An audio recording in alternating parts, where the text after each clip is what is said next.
Hi. Let's learn about the Eurodollar. Eurodollars are US dollar-denominated deposits at foreign banks or at the overseas branches of American banks. They are not subject to US banking regulations and were originally held mostly in Europe. Now, they are also widely held in branches located in the Bahamas and the Cayman Islands. The Eurodollar market is relatively free of regulation, which means such deposits can pay higher interest. Their offshore location makes them subject to political and economic risk in the country of their domicile. Eurodollar deposits are quite large, usually made by professional counterparties for a minimum of $100,000 and generally for more than $5 million. Most transactions in the Eurodollar market are overnight and mature on the next business day.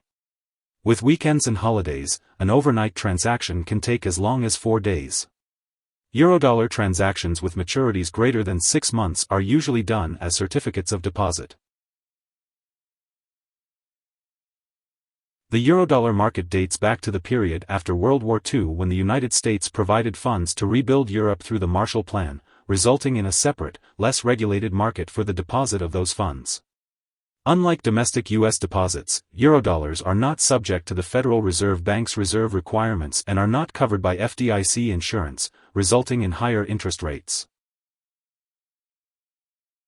Here are 2 key takeaways. 1. Eurodollars refer to dollar-denominated accounts at foreign banks or overseas branches of American banks. 2. The Eurodollar market is one of the world's biggest capital markets and consists of sophisticated financial instruments. Hope this would help. Thanks for watching.